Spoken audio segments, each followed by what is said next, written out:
আমরা যাবো আবার নেপাল ঘুরতে আজকেই আসতে হবে না হিন্দুকালি ব্যস্ত আমরা একটু আগে ভাত খেয়ে আসছি তাও এখানে এসে আইসক্রিম ঝালমুড়ি তারপরে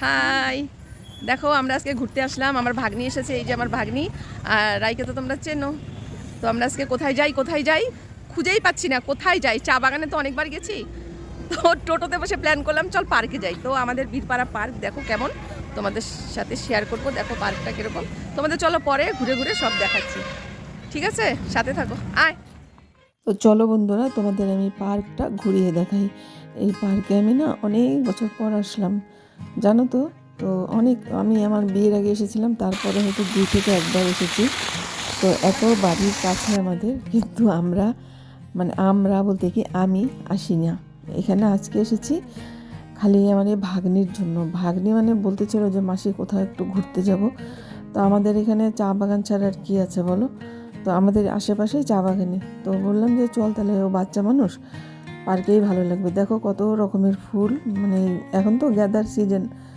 গাঁদা ফুল লাগিয়ে দিয়েছে অনেক রকমের গাঁদা ফুল কত সুন্দর লাগছে দেখছো ফুলগুলো দেখতে আর আমরা তো খাওয়ার দোকান দেখে একেবারে সব রাই আর তো আমার ভাগ্নিটা খাওয়ার দোকান দেখে পাগল ফুচকা দেখলে জানো তো মেয়েদের লোভ লাগে তো গিয়ে আমার অনেক দিন থেকে ঝালমুড়ি খেতে ইচ্ছা হচ্ছিলো তবে এখানে কলকাতার মতন ঝালমুড়ি বানায় না অত টেস্টি হয় না তো ঝালমুড়ি নিলাম আর ফুচকা খেলাম তো দেখো বন্ধুরা সাথে থাকো আরও আমরা এখন খেয়ে নিই তারপর তোমাদের পুরো পার্কটা আমরা ঘোরাবো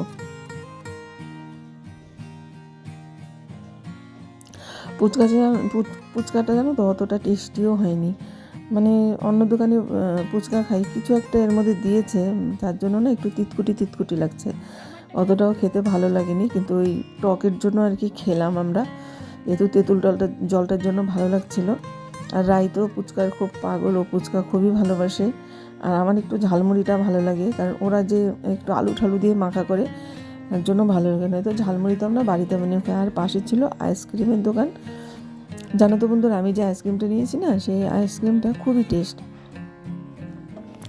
আর ওরা আলাদা আলাদা খেলো তো আমরা এক জায়গায় বসে খেয়ে নিচ্ছি দেখো আমরা আইসক্রিম খাচ্ছি আর অন্ধকার হয়ে আসছে তো অনেক ফুল গাছ আছে এখানে আর বিকেলবেলা তো ফাঁকা দেয় তারপরে আমরা যাবো আবার নেপাল ঘুরতে আজকেই আসতে হবে না অন্ধকারে তুই কি তুলবি বাড়ি ঘরে কি দেখবি অন্ধকারে কিন্তু আমরা সত্যি কথা বলতে অনেক বছর পর আসলাম আমি বিশেষ করে আমি আর ওরা আসছে কিনা আমি জানি না তবে আমি আসলাম অনেক বছর পর কত বছর হবে তাও 10 বছর হয়ে গেছে আমি আসছিলাম এই দেখো সব বিকেলবেলা সব বাচ্চা কাচ্চা নিয়ে আসে 20 টাকা টিকিট গায়েও লাগে একটা মানুষের 20 টাকা টিকিট পার্কে তেমন কেন বাইনিতে দিতে কিছু থাকবে না না ফেলে দিলি খালি কখন এখানে ফেললি কেন রে দিবে না বকা দেখলে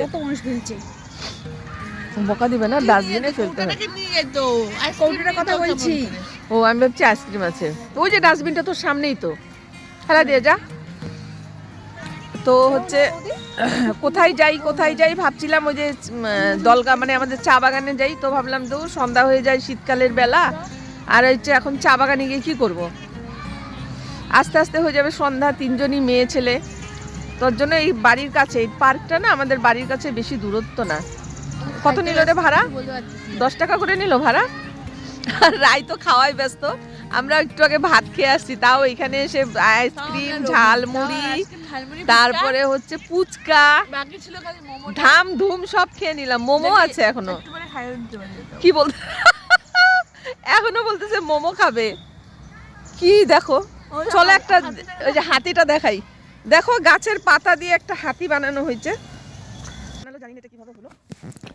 দেখো বন্ধুরা এখানে কি সুন্দর একটা হাতি বানাইছে দেখো এই যে এটা হচ্ছে মানে গাছ দিয়ে হাতি বানানো। এখানে এই যে 4টা গাছ মনে হয় উঠছে, এই 4টা গাছকে কাটিং করে হাতি বানাইছে। তো এই বাচ্চা মেয়েটা এই হাতিটা দেখে আচমকা খুব ভয় পেয়ে গেছে। ও মানে দৌড়াতে গিয়ে ওইটা দেখে ওর উল্টা দৌড়াচ্ছে। তো আমি বললাম কি হয়েছে, তো বললাম এটাতে তো পাতা দিয়ে বানানো, কেন তুই ভয় পাচ্ছিস? তো যাই হোক বন্ধুরা, এখানে দেখো একটা গেস্ট হাউসও আছে আর কি।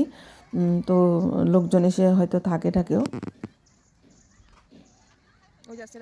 আর এই যে রায় আমার আর ভাগ্নি দেখো তো কি দৌড়াদৌড়ি শুরু করছে, ওরা দুজনে এদিকে যায় ওদিকে যায়। যাই হোক এখানে ঘোরার জন্যই তো আসছে, তাই না? আর এই যে পাইপটার মাঝখান দিয়ে দেখো, আমি বললাম যে ঢোক এখান দিয়েও বাচ্চারা ঢোকে আর বেরোয়, এখান দিয়ে ঢোক আর বেরোয়। তো আমিও ঢুকেছিলাম ভিতরে, তো ওদের সাথে সাথে আমিও তো মজা করছিলাম আর কি। আর রায়কেও বললাম তুইও ঢোক, আর রায় তো লম্বা চওড়া, ওর মধ্যে মানে ফেসে যাচ্ছিল আর কি। তা আমিও দেখো বাচ্চাদের মতন একটু আনন্দ করলাম, অনেক বছর পর এরকম আনন্দ করলাম। মনটা তো আর কারোর বুড়া হয় না, তাই না? মনটা সবসময় বাচ্চামনি থাকে, সব বয়সে সব কিছু করা যায়। রাই দেখেছো কত লম্বা, দেখো এটার মধ্যে ঠেকে গেছে, ওইটার মধ্যে প্রায় এতটাই লম্বাও।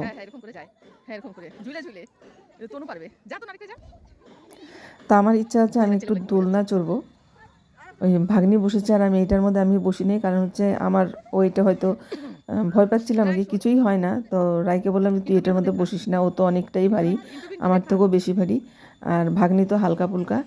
তো ভাগ্নিকে বললাম যে তুই বস। তো এদিকে আমরা মানে লাস্টের দিকে আর কি, এদিক দিয়ে হচ্ছে আমরা বেরোয় যাব। তো এই দিকটা হচ্ছে স্লিপগুলো আছে এখানে বাচ্চাদের, যে উপরে জানিও না এগুলোকে কী বলে, যে আমার ভাগ্নি উপর উঠে গেছে, উপর উঠে এসে হাসাহাসি, ও এখন নামতে পারছে না। ও বলতেছিল দেখো মাসি নামতে পারি না, তবে অনেক কষ্টে করে নামলো নিচে। আর এইটার মধ্যে রাই বসছে, দেখো রাইকে বললাম যে রাই তুই বেশি ভারী দিস না, কারণ এটা ভেঙে পড়ে যেতে পারে, ভিতরটা না একদমই ফাঁকা হয়ে গেছে। তো ও মানে আলতো আলতো করে বসলো, আর আমি তো ওকে খুব ভয় পাচ্ছিলাম যেটা যদি ভেঙে চুরে পড়ে যায় কি অবস্থা হবে। এটা কিন্তু একদম ফাটা। আর ভাগ্নি এটার মধ্যে উঠতে গিয়ে ওর হাতে ব্যথা লাগছে, তো আমি ওকে বললাম যে এটা এইভাবে করতে হয় আর কি, এইভাবে চর এটার মধ্যে। তো আমাদের সময় হয়ে গেছে, আমাদের বেরিয়ে যাব, আর সবাইকে বেরও করে দিচ্ছে, বলছে যে টাইম হয়ে গেছে বেরিয়ে যাও। কতক্ষণ 5টা পর্যন্ত, 4:30 পর্যন্ত তা রাখে হয়তো। এই গাছগুলো দেখো কি সুন্দর কাটিং করা, ভালোই লাগলো আজকে পার্কে এসে। আর এখানে কলা গাছের মতন দেখো, কলা পাতার মতন, মানে পাতাটা কলা পাতারই পাতা, কিন্তু গাছটা আবার অন্যরকম। এই যে দেখো তোমাদের দেখাচ্ছি বীরপাড়া পার্ক লেখা আছে। এখন আমরা যাচ্ছি হচ্ছে হেঁটেই যাচ্ছি, আমাদের বাড়ি থেকে কিন্তু বেশি দূর না, এই চৌপতিটাই দূর। তারপর থেকে কিন্তু এইখানে 10 মিনিটও লাগে না আসতে, 5 মিনিট হয়তো লাগে। তো হচ্ছে এখানে আমি যে আমার আগে হেল্পার ছিল, তো হেল্পারকে তো আমি ছাড়িয়ে দিয়েছি। তো ওদের বাড়ি না এখানে আদিবাসী মানে বস্তি আছে পাশে, আদিবাসী জাতীয় সড়ক, হচ্ছে ওদের বাড়ি। তো এখানে ঘুরে আসলাম। আমাদের পিছনে চলে গেছে, যে পিছন দেখো চলে গেল গৌহাটি, আর আমাদের সামনে একদম সোজা শিলিগুড়ি, আর আমাদের বাঁ দিকে চলে গেল চৌপতি থেকে ফালাকাটা, আর আমাদের ডান দিকে চলে গেল বীরপাড়া আমাদের বাড়ি, বাঁ দিকে চলে গেল কুচবিহার, আর হচ্ছে ফালাকাটা আলিপুরদুয়ার যাওয়া যায় দিক দিয়ে। আর আমাদের পিছন দিয়ে দেখছো দিক দিয়ে আলিপুরদুয়ার, হাসিমারা, গৌহাটি, মানে সব 12ভিসা সব এদিকে।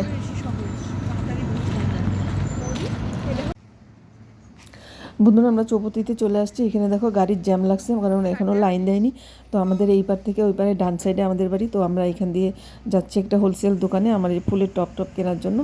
তো দেখো লাইন দিয়ে দিয়েছে, আমরা এখন রাস্তা পার হবো। বন্ধুরা ভিডিওটি ভালো লাগলে লাইক কমেন্ট সাবস্ক্রাইব করে দিও, আর আমার ভিডিওগুলো সম্পূর্ণ দেখো, তোমাদের ভিডিওগুলো আমি সম্পূর্ণ দেখি। তো আজকে আর ভিডিওটি বেশি লম্বা করবো না। ওই যে ওই পার দেখছো, ওই পারে আমাদের বাড়ি, ওই পার দিয়ে যেতে হয়। বন্ধুরা টাটা, আজকের মতো ভিডিওটি এখানেই শেষ করে দিলাম।